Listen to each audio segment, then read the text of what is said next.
வணக்கம் ஃப்ரெண்ட்ஸ், இன்றைக்கி நம்ம வீடியோவில் என்ன பார்க்க போகிறோன்னாங்க ட்ரை ஃப்ரூட்ஸ் லட்டு. வாங்க அது எப்படி செய்கிறதுன்னு வீடியோக்குள்ளே போய் பார்க்கலாம்.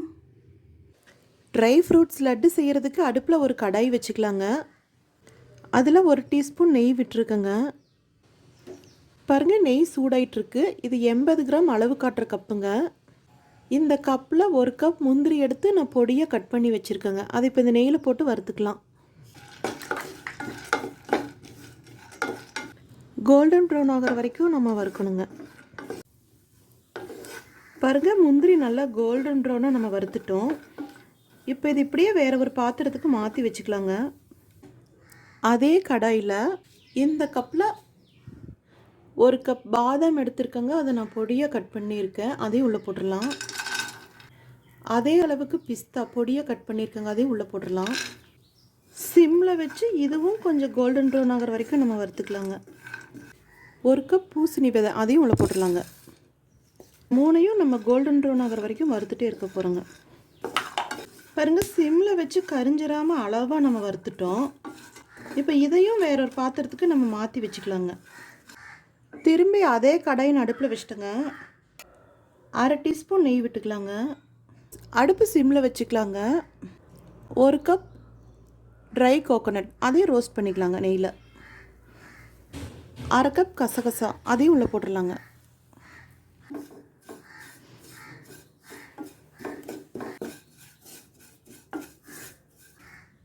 பாருங்கள், சிம்மில் வச்சு லேசாக கோல்டன் ப்ரௌன் ஆகிற வரைக்கும் நம்ம இந்த ட்ரை கோகோனட்டும் கசகசாவும் வறுத்துட்டோம். இப்போ இதை நம்ம வேற ஒரு பிளேட்டுக்கு மாற்றி வச்சுக்கலாங்க. பாருங்கள், எல்லாத்தையும் ஒரு பிளேட்டில் நம்ம இப்போ போட்டு வச்சிட்டோம். ஒரு மிக்ஸி ஜார் எடுத்துக்கலாங்க. அதில் 3 கப்பு பொடியாக நறுக்குன்னு சீட்லெஸ் டேட்ஸ் எடுத்துருக்கேங்க. நைஸ் பேஸ்ட்டாக அரைச்சிக்கலாங்க. 1/2 கப் ட்ரை கிரேப்ஸ் எல்லாம் சேர்த்து மிக்சியில் நைஸ் பேஸ்ட்டாக அரைச்சிக்கலாங்க.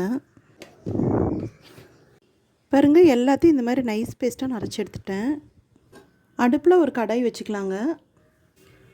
அதில் நம்ம மிக்சியில் அடித்த இந்த பேரிச்சம்பழ பேஸ்ட்டு போட்டு நல்லா வதக்கிக்கலாங்க. கொஞ்சம் கெட்டியாக தாங்க இருக்கும். நம்ம ஃப்ரை பண்ண தான் இலகி வரும். இப்போது நம்ம வறுத்து வச்சுருக்கிற இந்த ட்ரை ஃப்ரூட்ஸ் இதில் கொட்டிடலாங்க.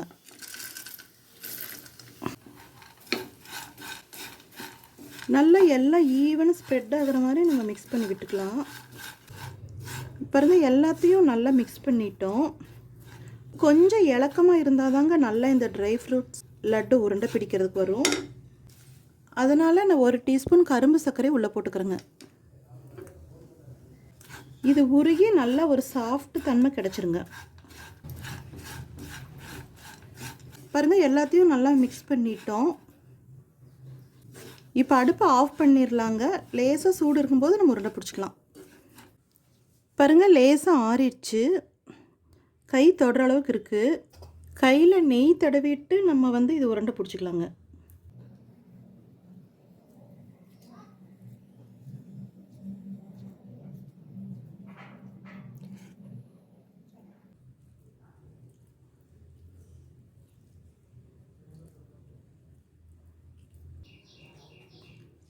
நம்ம ஒரு தடவை கைக்கு நெய் தடவிட்டாலே 4 பால்ஸ் வரைக்கும் பிடிக்கலாங்க.